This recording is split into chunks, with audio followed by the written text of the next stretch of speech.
सबसे बड़ी जो खबर है वो दिल्ली से निकल कर आ रही है। दिल्ली में आज कांग्रेस की स्क्रीनिंग कमेटी की बैठक थी, वहां पर लगभग 3-4 टिकट जो है वो फाइनल हो गए हैं और मंडी टिकट पर नया मोड़ सामने आ गया है। मंडी टिकट पर जो है वो आज विक्रमादित्य सिंह पर चर्चा हुई है। कैसे ये चर्चा हुई है वो आपको बताएंगे।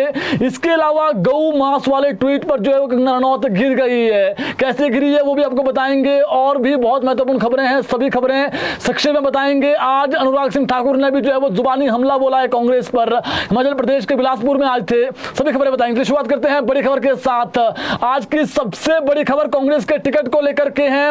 मंडी से एक नया नाम सामने आया है। दिल्ली में स्क्रीनिंग कमेटी की बैठक में युवा नेता विक्रमादित्य सिंह के नाम की चर्चा हुई है। सूचना है कि कांग्रेस ने जो मंडी सीट पर सर्वे करवाया था उसमें विक्रमादित्य सिंह का नाम भी सबसे ऊपर है। आज दिल्ली में कोऑर्डिनेशन कमेटी की मीटिंग हुई, इसमें विक्रमादित्य सिंह भी मौजूद रहे। कोऑर्डिनेशन कमेटी की मीटिंग कांग्रेस के राष्ट्रीय महासचिव केसी वेणुगोपाल और प्रदेश प्रभारी राजीव शुक्ला की अध्यक्षता में संपन्न हुई और कांग्रेस के जो बड़े दिग्गज नेता है वो वहां पर सभी मौजूद थे। इसमें चारों लोकसभा सीटें और उपचुनाव वाली 6 सीटों के संभावित जो प्रत्याशी है उनके नाम पर चर्चा हुई है। सूत्रों की माने तो शाम के वक्त ये मीटिंग दोबारा शुरू होने वाली है। हमारी जो खबर है दिल्ली से वो ये है कि ठीक 6 बजे यानी जो बैठक है इसके बाद शुरू होने जा रही है। दोबारा सुबह एक बैठक हुई है, उसमें विक्रमादित्य सिंह के नाम पर चर्चा हुई है। इसमें टिकट पर जो आखिरी सहमति बनाने का जो प्रयास होगा, अभी जो बैठक होगी जो शुरू होने वाली है 5-10 मिनट में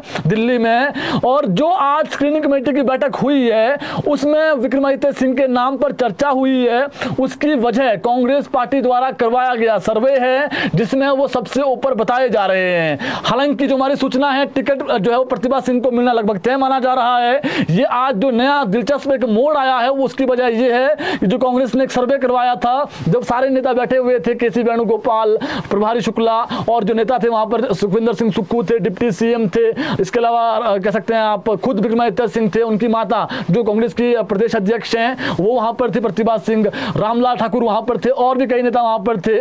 दंग से जो पूर्व में काफी बड़े नेता है दंग के वो भी वहां पर थे। तो कुल मिला के देखें आज दिल्ली में विक्रमादित्य सिंह के नाम पर चर्चा हुई है और ये भी कहा जा रहा है कि इनका नाम पैनल में जा सकता है। और जो सीईसी की मीटिंग होनी है, देखिए सबसे महत्वपूर्ण तो ये है कि जो सीईसी की मीटिंग है वो टल गई है। अब ये मीटिंग जो है वो कल नहीं होने वाली है और सीईसी की जो फाइनल बैठक होगी उसमें इस बात पर मोहर लगेगी कि किसको टिकट मिलना है। जो अभी की सूचना हमारे पास है कि विक्रमादित्य सिंह के नाम पर चर्चा जरूर हुई है, लेकिन उनको टिकट मिलेगा ये कहना अभी जल्दबाजी होगा, क्योंकि उनके नाम पर जो चर्चा हुई है उसकी बड़ी वजह यह है कि जो मंडी सीट है, जितने भी विधानसभा क्षेत्र उसमें आते हैं, सबसे अधिक जो उम्मीदवार जिताऊ उम्मीदवार हैं वो विक्रमादित्य सिंह है जो सर्वे कांग्रेस ने करवाया है। लेकिन कांग्रेस से वहां पर विक्रमादित्य सिंह लड़ेंगे, इस पर कोई अभी फाइनल कह सकते हैं आप ऐसी कोई सहमति नहीं बनी है। सूचना यह है कि प्रतिभा सिंह ही यहां से कैंडिडेट हो सकती है, इनका टिकट मिलना लगभग तय माना जा रहा है। आज जो नया दिलचस्प जो मोड़ आया उसकी वजह है जो मीटिंग हुई है उसमें उनके नाम पर चर्चा हुई है।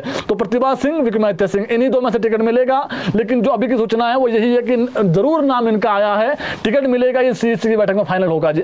इसके अलावा हमीरपुर से सतपाल रायजादा का टिकट लगभग जो है वो तय है। इनका जो टिकट है उस पर आज सहमति बनी है। इनके देखिए इसमें सबसे बड़ी जो बात है, जो हमीरपुर संसदीय सीट है वहां पर जो भाजपा के प्रत्याशी है वो अनुराग सिंह ठाकुर है और दूसरा नाम कोई भी चर्चा में नहीं है वहां पर कांग्रेस से, केवल एक नाम है सतपाल रायजादा। जिस दिन सीईसी की बैठक होगी उसमें इनका जो सिंगल नाम है वो जाने की संभावना है। इनका जो टिकट है वो लगभग फाइनल माना जा रहा है। कांग्रेस के लिए जो सबसे बड़ी माथापच्ची हो रही है अभी वो हो रही है शिमला संसदीय सीट पर। शिमला से अभी की जो सूचना हमारे पास है, दयाल प्यारी, सोहनलाल और अमित नंदा, इन 3 नामों पर चर्चा हो रही है। अभी बैठक शुरू हो गई है और बताया जा रहा है कि ये जो बैठक होनी है अभी जो इसके बाद शुरू हो चुकी है, इसी में जो नाम है वो फाइनल कर दिए जाएंगे और उसके बाद जब 11 तारीख को बैठक होगी, देखिए सीईसी की बैठक अब 11 को हो रही है, 11 अप्रैल को, उस दिन ही लग रहा है कि संभावना है कि उसी दिन टिकट जो है वो मिलेंगे। लेकिन जो 3 नाम शिमला से हैं वो हमने बता दिया कि आपको इन्हीं में से एक को टिकट मिलेगा। इसके अलावा बात करें कांगड़ा की, तो कांगड़ा से आशा कुमारी का नाम है और संजय चौहान का। हालांकि आशा कुमारी से हमारी बातचीत जरूर हुई है, उनका ये कहना है कि मैंने जो है अप्लाई तो नहीं किया है, बाकी जो पार्टी हाईकमान कहेगा वो निर्णय आखिरी जो है वो सर्वमान्य होगा। तो आशा कुमारी ने अप्लाई नहीं किया है, लेकिन इनके नाम की भी चर्चा हुई है दिल्ली में आज। आशा कुमारी, संजय चौहान, ये 2 चेहरे हैं कांगड़ा से, इन्हीं में से एक को टिकट मिलेगा। धर्मशाला से देवेंद्र जगी का नाम चर्चा में है, आज भी दिल्ली में चर्चा में रहा है इनका नाम। गगरेट से राकेश कालिया का नाम चर्चा में है, कुलदीप कुमार का नाम चर्चा में है, और बड़सर से मंजीत डोगरा, शर्मिला पटियाल, इनके नाम की चर्चा है। सुजानपुर से राजेंद्र वर्मा, कुलदीप सिंह पठानिया, इनके नाम की चर्चा है। वहीं लाहौल स्पीति में एक नया मोड़ आ गया है। लाहौल स्पीति में जो चर्चा हुई है दिल्ली में आज, वो हुई है मंत्री रामलाल मारकंडा के नाम की चर्चा, यानी रामलाल मारकंडा कांग्रेस के उम्मीदवार हो सकते हैं लाहौल स्पीति से, इनके नाम पर चर्चा हुई है दिल्ली में आज। जो हमने नाम बताए आपको इससे पहले, इनके नाम की चर्चा जो पहली मीटिंग हुई है उसमें हुई है, इसके बाद एक बैठक शुरू हो गई है, हो सकता है कोई और नाम इसमें जुड़े हैं, लेकिन यह तय है कि मंडी से प्रतिभा सिंह, विक्रमादित्य सिंह, 2 में से एक होगा, और संभावना प्रतिभा सिंह की है। लेकिन जो कांग्रेस ने सर्वे करवाया है, और अब देखना पड़ेगा जब सीईसी की मीटिंग होगी पैनल में, क्या इस बात को लाया जाता है कि विक्रमादित्य सिंह जो है वो सर्वे में सबसे आगे हैं, सबसे ऊपर हैं, क्या उनके नाम पर चर्चा की जाती है, उनको टिकट दिया जाता है, ये 11 अप्रैल को फाइनल होगा। तो ये एक दिलचस्प खबर थी, और कौन से टिकट फाइनल हमने बता दी, 2-3 टिकट लगभग तय माने जा रहे हैं। इसमें कुटलहर में हमने बता दिया विवेक शर्मा का नाम सबसे आगे है, और दूसरा जो नाम है सतपाल राजस्थान का टिकट फाइनल है। हमने शिमला से कौन दावेदार है वो मैंने आपको बता दिया है। एक सबसे बड़ी जो और खबर है वो अभिषेक मनु सिंघवी को लेकर के है। आपको मालूम है सुप्रीम कोर्ट के बहुत बड़े वकील अभिषेक मनु सिंघवी, अगर आप टॉप 5 टॉप 10 वकील देखेंगे तो उनमें से एक हैं। ये कांग्रेस ने प्रत्याशी बनाया था राज्यसभा चुनाव के लिए, लेकिन ये जो है वो चुनाव यहाँ पर हार गए। हालांकि हार भी जो है वो इनकी लॉटरी सिस्टम से हुई। जो बड़ी खबर है वो ये कि अभिषेक मनु सिंघवी आज हाईकोर्ट पहुंचे, हिमाचल प्रदेश हाईकोर्ट शिमला, और इन्होंने जो है वो जो पर्ची से जो विजेता घोषित करने का जो नियम है उसको गलत ठहराया। पूरी खबर क्या है संक्षेप में बताते हैं आपको, जो कोर्ट की लैंग्वेज है। सर्वोच्च न्यायालय के वरिष्ठ अधिवक्ता और हिमाचल प्रदेश से राज्यसभा प्रभारी प्रत्याशी रहे अभिषेक मनु सिंघवी ने राज्यसभा वोटिंग में बराबरी के बाद पर्ची सिस्टम से निकाले गए परिणामों को हिमाचल हाईकोर्ट में चुनौती दी है इन्होंने आज। याचिकाकर्ता अभिषेक मनु सिंघवी का कहना है कि दोनों ही उम्मीदवारों को 34-34 वोट प्राप्त हुए। इसके बाद पर्ची से जो नाम पर्ची में जो नाम निकाले गए, जो पर्ची से नाम निकाले गए, और उसके बाद जो पर्ची सिस्टम जब नाम आया तो उसमें बीजेपी प्रत्याशी घोषित किया गया। सरल भाषा में समझाते हैं आपको, हमने कोर्ट की खबरें इसलिए हम कोर्ट की लैंग्वेज में बताते हैं, इसको जो है वो छेड़ना गलत है। देखिए सबसे बड़ी बात यह, जब ये चुनाव हुआ तो 34-34 वोट दोनों को पड़ गए, और दोनों को वोट पड़ने के बाद जब पर्ची डाली गई, जो वहां पर बक्सा था, जो एक पेटी थी वहां पर, उसमें जो नाम पर्ची से ऊपर निकाला गया वो नाम था अभिषेक मनु सिंघवी का। लेकिन रूल ये था कि जो नाम नीचे रहेगा वो विजेता घोषित होगा। इसी को अब चैलेंज कर दिया है, और जो पर्ची से जो कह सकते हैं आप विजेता घोषित हुआ है, इसको जो है वो गलत ठहराया है आज अभिषेक मनु सिंघवी ने। पर्ची निकालने के हिसाब से जिस उम्मीदवार की जीत होनी चाहिए थी उससे उल्टा दूसरे उम्मीदवार को जितवाया गया, ये उन्होंने आरोप लगाया है, जो कानूनी रूप से गलत है। इन आरोपों को आधार बनाते हुए अभिषेक मनु सिंघवी ने आज हाईकोर्ट में याचिका दायर की है। 27 फरवरी का ये वाकया है पूरा। 27 फरवरी को जो है वोटिंग हुई थी, जिसमें हालांकि कांग्रेस के पास पूर्ण बहुमत था, 40 विधायक थे, बावजूद इसके जो वोट हैं वो केवल 34-34 ही पड़ पाए, दोनों जो उम्मीदवार थे। उसके बाद जब 34-34 हुआ, फिर जो है मामला अटक गया। फिर लॉटरी सिस्टम से जो है वो विजेता चुना गया, और लॉटरी सिस्टम में हर्ष महाजन ने जो है वो जो कह सकते हैं विजयी जो है वो घोषित किया गया उनको। अब लॉटरी सिस्टम की प्रक्रिया को अभिषेक मनु सिंघवी ने हिमाचल हाईकोर्ट में चुनौती दी है, और चुनाव रद्द करने की गुहार लगाई है, ताकि पुनः इस सीट के लिए चुनाव हो सके। उन्होंने आज मीडिया से भी बातचीत की, और मीडिया में उन्होंने जो बातचीत की है, उन्होंने कहा है कि जो ये प्रक्रिया है इसको उन्होंने चुनौती दी है, और ये कानून के हिसाब से गलत है। ये उन्होंने कहा है कि न्यायालय के सामने पूरी स्थिति को रखा जाएगा और फैसला उन पर छोड़ा जाएगा। उन्होंने कहा कि वह यहाँ पर याचिका दायर करने आए हैं जिसमें किसी प्रकार की कोई राजनीति नहीं है, वह इंसाफ चाहते हैं, और जो कुछ भी हो वो कानून के हिसाब से होना चाहिए। यह अपनी तरह का एक अलग मामला सामने आया है, जिस पर उच्च न्यायालय में जो है वो सुनवाई होगी।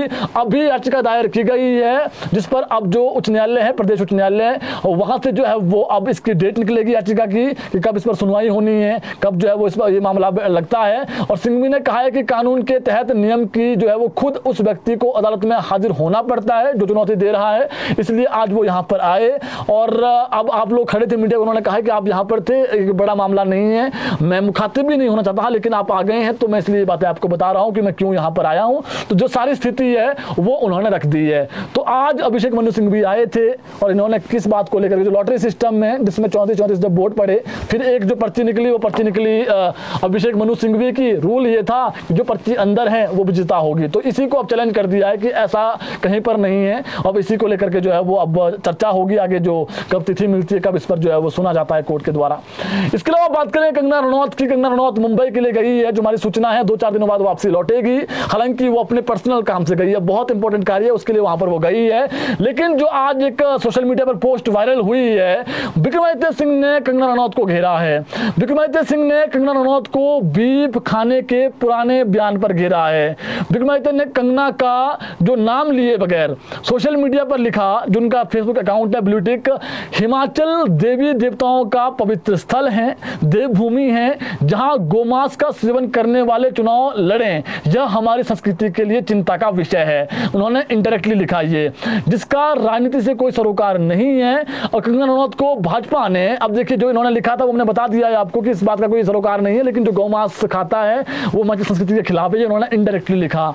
कंगना रनौत को भाजपा ने मंडी से कैंडिडेट बनाया है। यहां से अभी सांसद जो है प्रतिभा सिंह है और उनके जो पुत्र है वो विक्रमादित्य सिंह है। इन लोकसभा चुनाव में उन्हीं को जो है उम्मीदवार बनाया जा रहा है, प्रतिभा सिंह को और विक्रमादित्य सिंह। हालांकि विक्रमादित्य का नाम चर्चा में जरूर है, लेकिन जो प्रत्याशी है वो प्रतिभा सिंह ही होने की संभावनाएं हैं, जिसे देखते हुए विक्रमादित्य सिंह ने कंगना को घेरा था।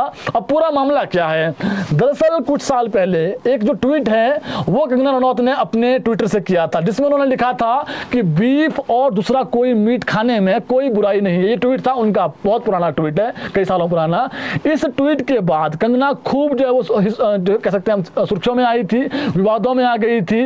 तब कंगना के खिलाफ जो लुधियाना के एक व्यक्ति है नवनीत गोपी, इन्होंने हाईकोर्ट में याचिका डाली थी। उन्होंने कंगना को जो उन्होंने कंगना ने बयान दिया था उसके जरिए बीफ खाने को बढ़ावा देने की जो बात है वो कही थी, और इसी मामले को लेकर के वो फिर उन्होंने याचिका डाली थी। इससे उनकी धार्मिक भावनाएं आहत हुई है, ये भी उन्होंने वहां पर कहा था। हालांकि बाद में कंगना को जो है वो पंजाब एंड हरियाणा हाईकोर्ट से इस मामले में क्लीन चिट मिल गई थी। अब कंगना के उस ट्वीट के आधार पर विक्रमादित्य सिंह ने कंगना पर निशाना साधा है, और विक्रमादित्य के इस पोस्ट पर अब जो लोग हैं वो तीखी प्रतिक्रियाएं कर रहे हैं। तो पूरा वाक्य क्या है वो मैंने आपको बता दिया है। अनुराग ठाकुर हमीरपुर से भाजपा के प्रत्याशी हैं, और हालांकि प्रचार उतने बड़े स्तर पर अभी उन्होंने शुरू नहीं किया अनुराग ठाकुर ने खुद, लेकिन आज अनुराग ठाकुर जो है वो बिलासपुर पहुंचे और उन्होंने कहा, जो जुबानी हमला बोला है कांग्रेस पर, उन्होंने कहा कि कांग्रेस जो है वो केवल एक परिवार तक सीमित है।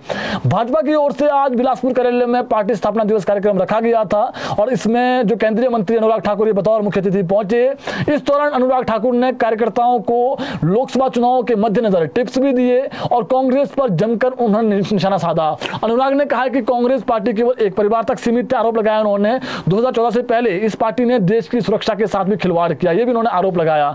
सुरक्षा क्षेत्र में हुए घोटाले आज सभी के सामने उजागर हुए हैं। वहीं 2014 के बाद केंद्र की भाजपा सरकार ने देश की सुरक्षा को मजबूत करने का काम किया है।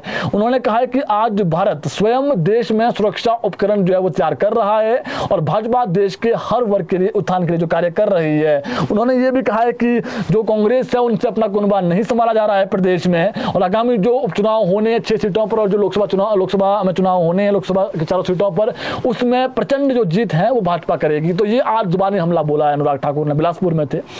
इसके अलावा बात करें एक और खबर को लेकर के, आज जो बड़ी बात हर्षवर्धन चौहान ने कही है वो भी आपको बता देते हैं। आचार संहिता खत्म होने के बाद सभी महिलाओं को दिए जाएंगे 1500 रुपए। हर्षवर्धन चौहान ने आज नाहन में प्रेस वार्ता की, और इस दौरान उनके साथ जो विधानसभा उपाध्यक्ष हैं विनय कुमार वो भी मौजूद रहे। उन्होंने कहा है कि भाजपा मिशन लोटस में कभी कामयाब नहीं हो पाएगी, और जो 6 कांग्रेस के पूर्व विधायक कह सकते हैं भाजपा में शामिल हुए हैं, उन्होंने विश्वासघात किया है और उनको जनता उपचुनाव में सबक सिखाएगी। और उनके साथ जो है विधानसभा जो उपाध्यक्ष विनय कुमार वो भी मौजूद रहे, और ये आज उन्होंने जो है जुबानी हमला बोला। उन्होंने कहा है कि हम तो जो है वो पहले अप्रैल से 1500 रुपए देने की जो सौगात है वो देना शुरू करने वाले थे, लेकिन जो भाजपा के लोग हैं वो उन्होंने जो है वो चुनाव आयोग के पास जाकर के इसको रुकवाने का काम किया है, और जनता जानती है कि किसने जो है 1500 रुपए को रुकवाने की जो मुहिम है वो की, वरना हमने अप्रैल से जो है वो देने थे। जो उन्होंने ये भी कहा कि जो नेता प्रतिपक्ष जयराम ठाकुर हैं, जो आरोप लगा रहे हैं कि कांग्रेस जो है वो महिलाओं को अगर 1500 रुपए देना चाहते थे तो पहले दे सकते थे। उन्होंने कहा कि हमने जो शुरुआत है वो पहले हमने काजा से लाहौल स्पीति से कर दी थी, उसके बाद चरणबद्ध तरीके से हमने सभी महिलाओं को देने थे। हमने जब शुरू किए तो भाजपा इसका जो है विरोध कर रही है और हम जो है वो ये देख करके रहेंगे महिलाओं को, ये उन्होंने दावा किया है। इसके अलावा बात करें शिमला में जो चिट्टा तस्कर हैं उन पर लगातार जो शिमला पुलिस है वो शिकंजा कस रही है। अब एक जो बड़ा रैकेट है चिट्टा तस्करों का, उनका भंडाफोड़ हुआ है।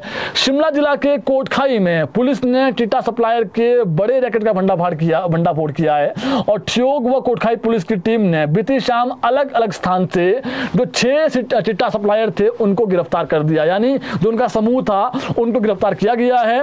और इनके खिलाफ जो ठियोग पुलिस थाना है वहां पर NDPS जो एक्ट होता है उसके तहत मामला दर्ज कर दिया गया। आगामी जो कार्रवाई वो शुरू की जा रही है। और जो सूचना के अनुसार हमारे पास जो सूचना पहुंची है, पुलिस ने बीते 14 फरवरी को जो फरवरी का महीने था उसमें कोटखाई के परीक्षित को 12 ग्राम चिट्टे के साथ पकड़ा था, गिरफ्तार किया था। और इससे जब पुलिस ने पूछताछ की, अहम जानकारी जो है वो हाथ लगी। फिर जो 6 आरोपी है उनके खिलाफ जो है वो एक कह सकते हैं आप जाल बिछाया गया। जाल बिछाने के बाद ये जितने भी कह सकते हैं आप ये चिट्टा सप्लायर थे ये गिरफ्त में आए और गिरफ्त में आने के बाद अब पुलिस ने गिरफ्तार कर दिया है। और जो आरोपी है ये 5 आरोपी जो है कोटखाई के बताए जा रहे हैं, जबकि एक आरोपी चंडीगढ़ का है। और इसमें सूचना ये भी है कि जो आरोपी है कोटखाई जो बागी रत्नाड़ी क्षेत्र है वहां से भी जो है वो इसमें कुछ सप्लायर हैं। तो लगातार जो पुलिस है वो चिट्टा सप्लायरों पर जो है वो कार्रवाई कर रही है। अगर आपको भी कोई लगता है कि ऐसा व्यक्ति जो समाज को कहीं ना कहीं खराब, जो युवा पीढ़ी है उनको इसके चंगुल में फंसाना चाह रहा है, तो आप गुप्त जानकारी पुलिस को दे सकते हैं ताकि जो युवा पीढ़ी है वो सुरक्षित रह सकें। अब बात करते हैं मौसम को लेकर के। हिमाचल प्रदेश में जो मौसम है वो अगले 3 दिन बिल्कुल साफ रहने वाला है। कोई भी मौसम का जो कह सकते हैं आप अलर्ट है वो नहीं है फिलहाल। अभी 3 दिन साफ रहेगा। 10 अप्रैल से फिर हल्की जो बारिशें हैं वो फिर से शुरू हो जाएगी। तो मौसम को लेकर जो अपडेट हमारे पास थी वो हमने आपको बता दी है। बाकी जो टिकटों को लेकर के जो बड़ी खबर है, आज देखिए जो दिल्ली से खबर हमारे पास आई है, दिल्ली में विक्रमादित्य सिंह के नाम की चर्चा हुई है। उसकी वजह यह है कि जो सर्वे करवाया गया था कांग्रेस की तरफ से उसमें उनका नाम सबसे ऊपर है।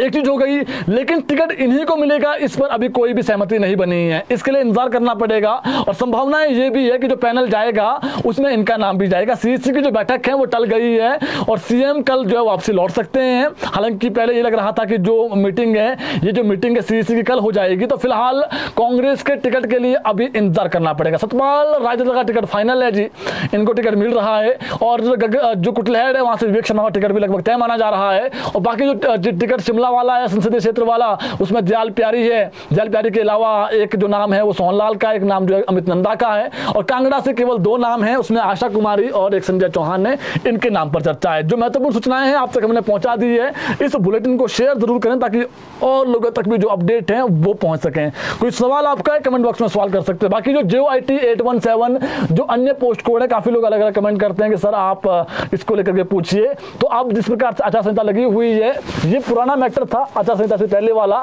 ये प्रोसेस में चल रहा है और इसका रिजल्ट हमने बता दिया। कहां से रिजल्ट आएगा पहले ही बता चुके हैं आपको। थोड़ा आपको और इंतजार करना पड़ेगा, थोड़ा इसमें समय जरूर लगेगा, इसमें समय लगने वाला है।